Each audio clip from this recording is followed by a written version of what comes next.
Hey, Steve. I've been thinking about a lot about our last conversation, and I definitely think we should continue it. Do you want to do that? Death Note, right now. Right now, on We Need to Talk.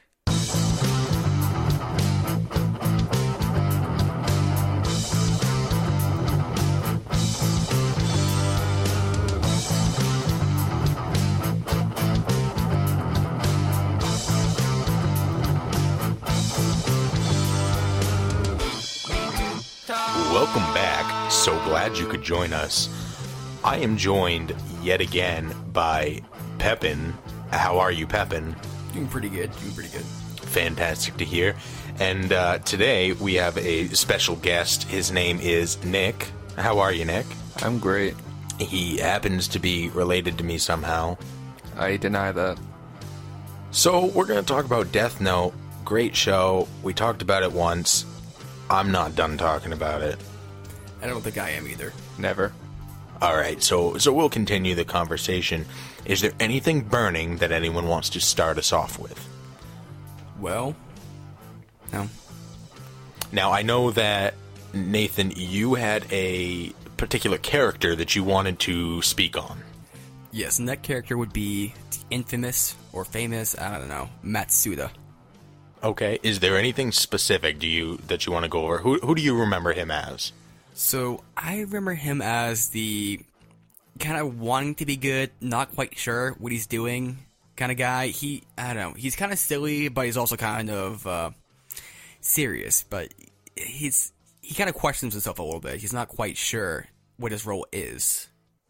I feel like his role from a storytelling standpoint is the audience. I feel like he represents the audience. He's excitable, and he's the one who always needs to be clued into things. Anytime that there's something that they kind of like shoehorn in, like when they first meet L, and L mentions that they need a name and a face. He's like, "Oh, I remember that they need a face, but I don't remember hearing anything that he needs a name." And then the chief is like, "Oh yeah, they mentioned that at this one meeting one time briefly. You must have missed it." So in a way, he's kind of a plot device? In a way. I mean, arguably everything is a plot device. But yeah, I think that he represents the audience. And the conflicting ideas there, he's like a channel for them to get across the point that, like, there is some good coming from what most people are perceiving as an evil thing. And what the show is showing to be an evil thing, there is good coming from it. And it shows that conflict that the viewer might be having. Right. I mean, we were talking about the part in the show where I think Matsuda asked, thousands of criminals are dying, or not thousands at this point, but, all these criminals are dying. Isn't that a good thing? And, he asked the studio his police friends and stuff, and they kind of look at him a little weird. And, you have to ask that question because, you gotta introduce that, whether the police are thinking about that or not, If it's not addressed at all, it's kind of weird, Aren't the police, going after criminals and stuff? Isn't this a good thing for them? So he kind of has to introduce those kind of elements of, like, those plot elements. He does introduce that element, but he does not introduce it in that way at all. Mm-hmm. All he says is, just as a note, crime is and war are down right now, but he in no way says because of Kira, and Kira is doing a good thing and anything like that. It's not until like one of the last 2 or 3 episodes that he actually says that he feels conflicted in his heart that Kira might actually be doing good and in a way is good. Yeah. I think he thought that from the beginning, because to me he implied that with that question. He was trying to, get at, like, isn't he kind of on our side? I mean, what do you think, Nick? Yeah, I mean, it was definitely implied in the beginning. I would say that he was unsure about his stance on it, but it was also very evident that he wanted to catch Kira as well. Like, he was one of the few members that actually joined, like, with L to put their lives on the line, like, knowing that they could probably die doing it. He was very impressionable. I think that might be the best way to explain him. Because anything that the chief said, he went along with. He was pretty much married to the chief's opinion at all times. Yeah. And then over time became married to Light's opinion because Light took the place of that leadership role when both L and Chief Yagami were dead. He's also very flexible in what he can do because he was Misa's manager for a little bit there, and he was a great manager. I mean, I say. Yeah, I mean, he got her in with the Yotsuba group, and I thought that was a real great opportunity for Misa to really expand her career. I mean, it works. No, absolutely. I can't think of any other person in Misa's life who got her that much further in life, let alone in just her career. I think it's much bigger than that even. He was the most positive influence on Misa of anybody. Mm-hmm. So where does that put him, like, morally, or kind of like as far as the plot goes? Because he's not necessarily essential, but he also adds something great to the plot, I think. Yeah, no, he's definitely essential, especially at the end. He's the one who shoots Light, and he has a chance to kill Light, and he chooses not to. He shoots next to his head instead, which kind of ends up wrapping up his character pretty well. In he finally takes, like, all throughout the show, he's kind of useless, and he's kind of just, like, there, and he starts to feel that uselessness, and then he breaks into the Yotsuba group and basically puts them behind schedule of where they should be by making themselves aware to the Yotsuba group, to the people in that conference room, by making them aware that, you know, they exist. Finally, at the very end, he's the one who takes the action to shoot Light. It's the first action he's taken that wasn't something contrary to helping catch Kira. It was the final thing that stopped him. I wonder if there's something going on there, like, from a metaphorical point of view, because if Matsuba is, say, kind of a stand-in for kind of the audience in a way, or either the audience or the author, you know, kind of the author not being sure what's right and what's wrong in this case. And if in the end Matsuba doesn't actually kill Light, you know, but it kind of scares him off, he's kind of, you know, the author or in the audience might be trying to, you know, get at it is, I don't want to take this power myself and kill someone. You know, I have the option there. It's kind of the opposite of Death Note, because he has the option to kill someone who is, you know, easily guilty of murdering millions. I think millions, right? Yeah, I think it's like thousands. Yeah, it's probably not quite millions, but yeah, okay. Let's say it's thousands and thousands. It's a lot of of people. It's probably the biggest mass murdering of all time. Not probably, but it definitely is. I think he surpasses the Holocaust significantly. Yeah, probably, considering, like, the length of time that it took place. It was, like, wasn't it like 7 years? It was like 5 or 6 years, I think. Yeah. Yeah. I also think about the priest guy who was just like a religious kind of nutcase who was like writing down names like one after another after another after another. Priest guy? Priest guy? Yeah, I think it's a priest, right? You know, the guy who was like all righteous about himself, and he said delete. Oh, Mikami. Teru Mikami. No, he's not a priest. He was a lawyer. Oh, lawyer. Okay, that's right. And he was just someone who, like, worshipped Kira. Like, he thought of Light as God. Yeah, he was working for Light, basically. Right. He's kind of like a priest of Light in a way, but he was just going crazy with names, like. Yeah. So I imagine he killed, like, you know, at least, you know, 10,000 people. Probably. Maybe. I don't know. I don't know how long he was active for. I thought it was only like a couple months at most. It was a shorter period of time. Short. The longest period of time was from Light's death to when M and N actually start chasing Light again. And that was uncontested. Even the U.S. government, like, that was a huge thing that the U.S. government even rolled over. He had nobody trying to catch him except himself, air quotes on that, because he wasn't actually, like, the task force was worth nothing at that point. And actually with Mikami, for a while nearing the end, he actually wasn't killing anybody. It was actually Takada that was. Mm-hmm. He was just giving the names to her and then writing in a fake notebook to make it seem like he was still doing the killing. So Right. Did he know that, though? I don't think he he knew that. He knew. Okay. He's the one who made the fake notebook. Yeah. Oh, okay. So not essential to... Yeah, that does contradict my point, so... Fair. Either way, the people were still dying. It just technically wasn't him that was doing it. Yeah. And I'd definitely say that Light is still responsible, or, you know, Kira in this case. Kira's still responsible for all those deaths, because he's kind of the master orchestrator. Puppeteer. Yeah, I agree. So, speaking of Teru Mikami, actually, there's a really interesting theory about the end of Death Note and how it ends. and how with the plot of the show, it's that Tara's using the fake notebook in public on purpose so that the people following him from the SPK notice him using it in public to kill people. But in reality, it's Takeda doing it. Can you just refresh my knowledge of that a little bit? So, Takeda is the spokesperson for Kira, like the news spokesperson for Kira, who Light had dated previously in college.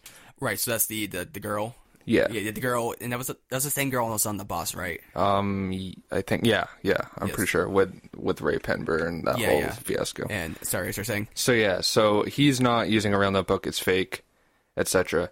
And he has the real notebook. Like he had sent 5 pages of the notebook to Takeda for her to do these killings, and had been using the fake one in public, like I was saying. And he had the real notebook locked up in a safety deposit box in the bank, and had kept it there until the day that he was to go to the yellow box, the warehouse that they were in the final episode, to kill everybody in the room except for Light. Because when Takeda dies, when she lights herself on fire after Mello has captured her, Light writes her name when he has the scrap of paper in his watch. He writes her name and says that she dies. And simultaneously, Mikami is writing her name as well in his death note that he goes to the bank to get out to write her name. Like, because he figures Light isn't able to do it at that time, so someone has to kill her before she gets, caught kind of thing. So, when he goes to the bank to do that, he's still being followed by the SPK, by Giovanni, I think.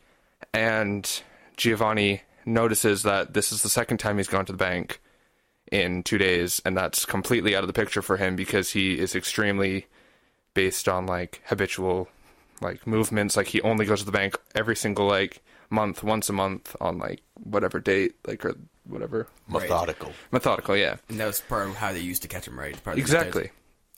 And so because of this, Nier realizes that there's a possibility of it being a fake notebook because he went to the safety deposit box to get the real one. So it's presumed that that's day after Mikami left, Giovanni went in and stole the notebook, the real notebook that was in the safety deposit box. Therefore, it was in Nier's possession at that time, and that was a couple days before the warehouse events happened. So basically, what if when Nier got that, he actually wrote Mikami's name in the notebook, and he wrote that Mikami goes to the bank, gets what he assumes is the real notebook, doesn't check it, and comes to the warehouse and writes everyone's name except for Light's down in the notebook. Because it's not completely outlandish to think that Mikami is so smart and thought out, he even thought to kill Takeda, and he found Takeda, he picked that for Light all on his own, it's perfect. It's not outlandish to think that Mikami would have naturally checked if the notebook was real or not before he took it to the warehouse. That is completely something that I would think he would do, given that he's extremely smart and extremely methodical. Right. That's pretty interesting. So, to encapsulate that down real quickly, the theory would be that Mikami is being controlled by the notebook. Nier would write something to the effect of why he had it be the specific time and wouldn't want to change the date is because he wrote down in the notebook that this would happen. And it has to be then. Okay. And it also explains the ending of the story because, in my opinion, the way that Mikami acts is not how I would think that he would act, given his character.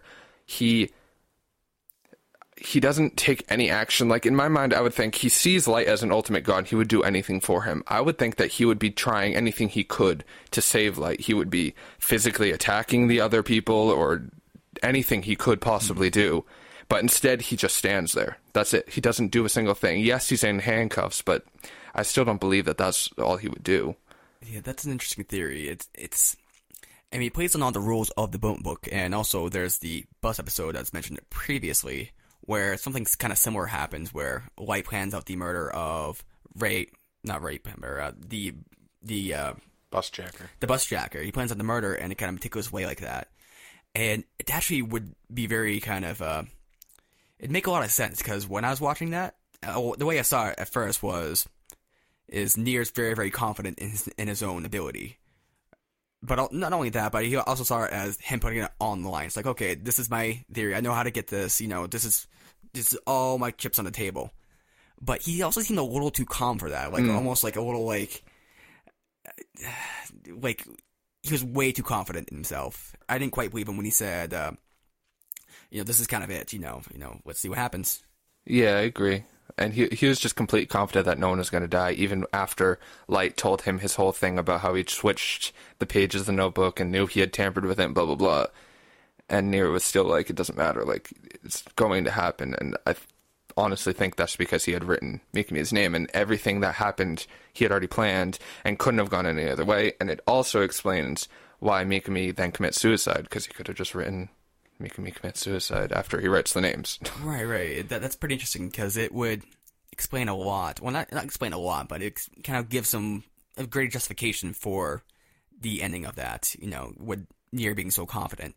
And it also makes sense for Nier not to reveal that that's what he did, right? Because if he did that, that'd be kind of providing vindication for it being a method.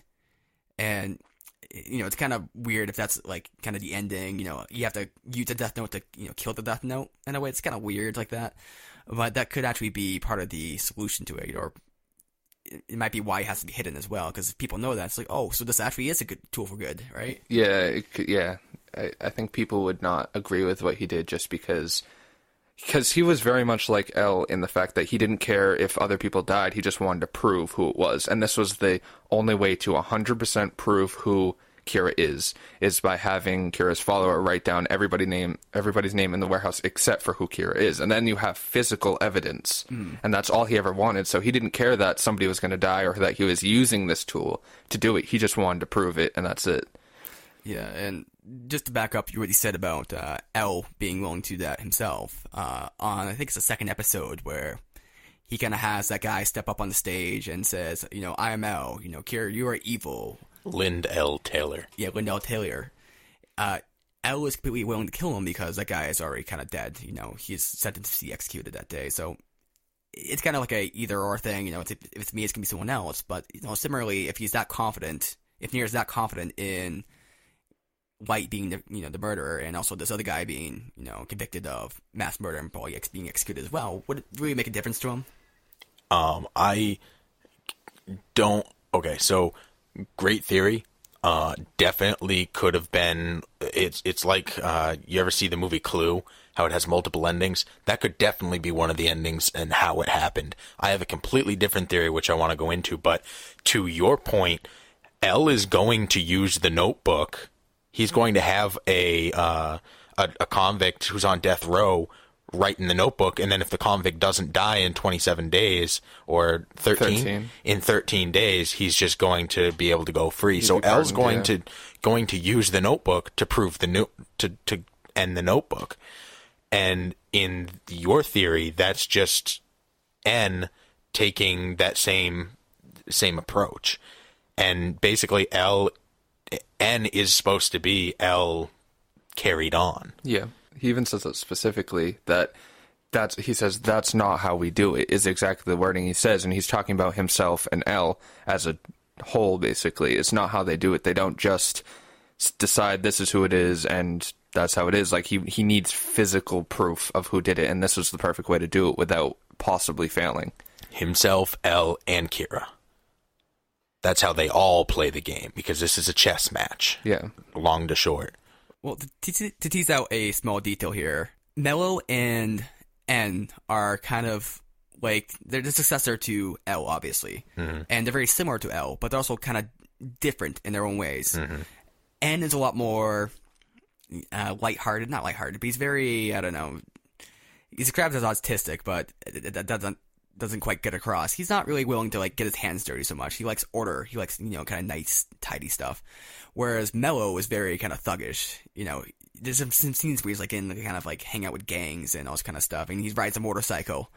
And to me, like, these two kind of different aspects of L are found in these two, and for me, it would make sense for Nier not to want to, resort to, divulge an information that he used the notebook if he did. Whereas Mello would be completely fine with it. He'd probably use it for his own good. And I think L, it's kind of like a combination that, okay, I'll use it just to prove itself the case, but I'm not gonna like use it, after that or. I think that the way that the show presents the finale is N brings them all there, and it's on that specific date because that's the date that he switched the notebook out. So that would mean that so it started out with N. N's only plan was to switch out the notebook. And when he did that, he took the notebook from Mikami, and he waited, and he was going to wait 13 days from when he switched out the notebook. And if Mikami was still alive, then the rule was false. Therefore, the only conclusion is that Light and Misa are Kira 1 and 2.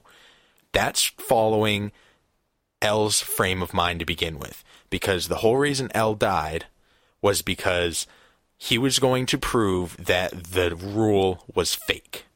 And if he proved that that rule was fake, the 13-day rule, that would mean that Light and Misa were guilty. No questions asked, and then they would be sentenced to death. Because Rem wanted to protect Misa, she killed L. So And Watari. Right. So proving the rule false is what would decide, hands down, proof whether Light was Kira or not. So that's the reason that he was going to switch out the notebooks, and then he was going to wait that specific amount of time down to the second. Now, when the whole thing happened with Takara, and they realized that it was a fake notebook, and then they got the real notebook, then N knew right then and there, okay, so I know that Light's plan was to have a fake notebook, and you know what? He would have killed all of us in my original plan because he knew my plan. But now he thinks he knows my plan, but really I know that he knows my old plan, and therefore I'm making a new plan which supersedes that. So he's so confident for two reasons. One, he knows exactly what Light is thinking, and that Light thinks he's won. And that he has the real notebook. And two, he's been able to see the Shinigami the whole time. So he knows the notebook that he has is real. So he knows he has Light. Now, the reason that Mikami doesn't do anything crazy to like break out or anything is because he's in the presence of God. And God is claiming, I don't know this person, and like making crazy claims. And when he does act is when Light calls for him to act. And Light says, Mikami, do something. And then Mikami has that absolutely ridiculous expression on his face that creeps me out to no end. It reminds me of the Titans in Attack on Titan, and the creepy way that they run. That just, it gets under my skin in a weird way. But anyway, and then he Harry carries with the pen, and like blood spurts everywhere, and that allows Light to run away. So he does do something for his god. And that's why N is so confident, because he knows exactly what Light's plan was. He knows he has him captured. And two, he knows that the notebook he has is the real one because he can see the Shinigami. That's the way I think the show portrayed it. That does not mean that your reasoning, Nick, might not be an alternative or might not be in conjunction with all of that. Yeah, that makes a lot of sense. I feel pretty conflicted right now because I like both theories right now. You made a very good argument right there, and it does show why N would be so confident in himself, because he got Kira in a corner in a way, and also what's that guy's name again? The Mikami. It also showed why Mikami would go so crazy, because that's a scene I remember where Kira kind of denies him, and he just goes fucking ape shit. No, all he does is go, oh, and like hangs his head. Like, my own god is denying me. But like, he also at the same time realizes he doesn't really have a choice. I felt it when it happened, though. It's just kind of like, oh my god, yeah. You can feel like his soul crushing inside. And yeah, that scene made me uncomfortable too. Like, that whole end makes me uncomfortable, and I love it. Like, I agree with that. Like, that makes sense for how he'd act, but even under the control of the notebook, it's not like they can't act how they normally would. You know what I mean? Like, it's just, like, if it was written in the notebook, it would just be, like, the specific actions he would take. Like, he would write down everybody's name except for Kira, which is Light, sorry. And then he would commit suicide. Anything that happens between then could be whatever, like, he actually was feeling. Like, he's not, like, being made to act, oh, you have to just stand there and, like, do nothing. Like, you know what I mean?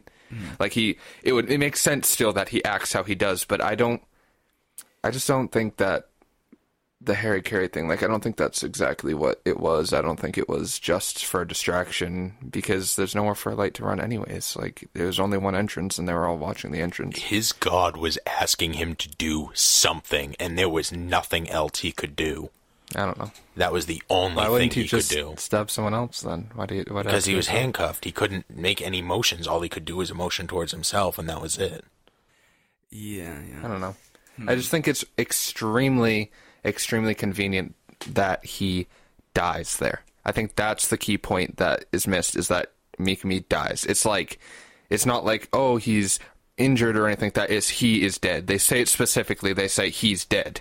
I think he has to die, because everybody that Light uses, aside from Misa, dies. I think he had to die too, but I think he had to die because his name was written in the notebook, and you can't change it after it's written. I don't think that N would use the notebook that way. I do. I don't think he had a reason to use the notebook that way. He already had Light in checkmate. You don't need to take out the queen when you have checkmate. I disagree. I think that there's always a possibility that something could happen, and like, everyone knows Light is extremely savvy in the way he talks and stuff like that. He could have swayed the people somehow, and this just 100% without a doubt, it's over. And that, I think, Nier would take that chance and do whatever he could to make it a 100% this is over, I am the new L kind of thing. Right. So I think the contention here is whether N would be that confident in himself, and you make a very good case as to why he would be that confident.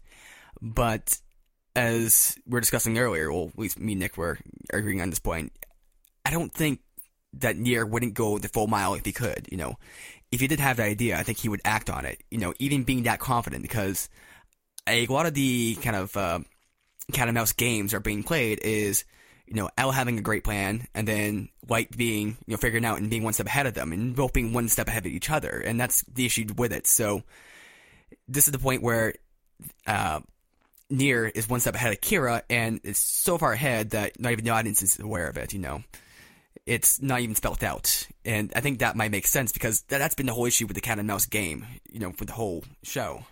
Yeah, and I mean, he does need to. I don't disagree that if he felt it necessary, he would take that action. I don't think he felt it was necessary because he knew he was already one step ahead of Light, and he knew that this one step was the final step, and that he had a way to 100% prove that Light was Kira.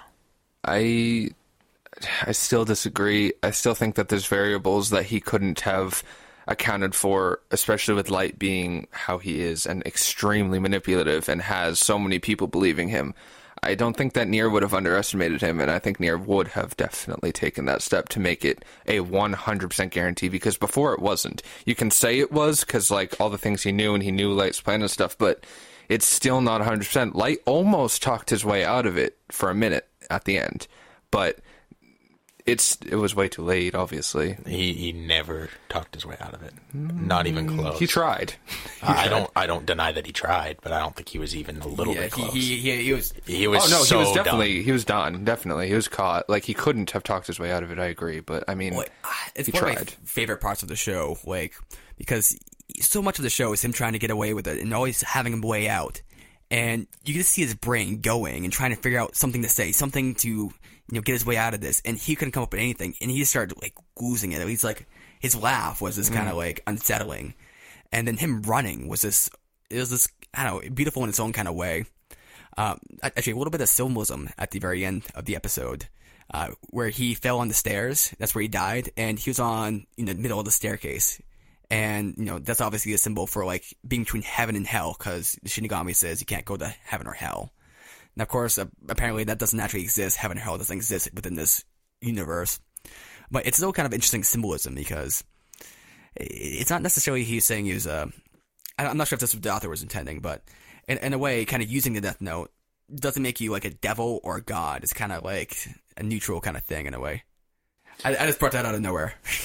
No, I agree. I think that was an amazing shot. The part that, and actually, you're the one who mentioned that to me first, and like when you said it, I was like, Nate, I hate you so much. That's so brilliant. The part I really hate about the part with him running is when he passes his old self. Like, that's so contrived and cliche.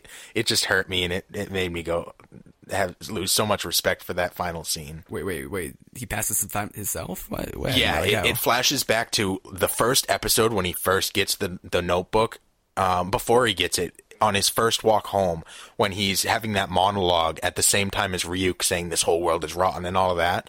He walks down that same exact road, and it flashes to, like, old him, and you can tell because he looks so much younger. He looks like he did in the first one. His hair is less defined, is like the major difference, which is pretty funny. But so, and as he's running, he's like and all that, and he's like holding himself, and then he starts to look back, and like and somebody passes him, and then he like turns around and like half looks back, and it's his old self, like from the first episode. So, like, it's the first episode and the last episode, so it's really showing that huge passage of time and being like, remember where he started? This is where he started. And I'm like, that's just so contrived. Yeah, maybe I'd remember that if I saw it, but that's something pretty dumb, So when he's dying, I found that part really interesting, because he's calling out for, like, all of the people that he used the whole time. I think he starts out yelling to Mikami. He's like, Mikami, do something. And then he's like, where's Misa? Where's Takara? Like, you fucking killed Takara. Like, how can you be asking where's Takara when you're the one who killed her in the first place? And that just goes to show, like, how little he cares about the people that he's used, and, like, how much they're, like, pawns to him. And I just thought that part where he asks where's Takara was so meaningful to me.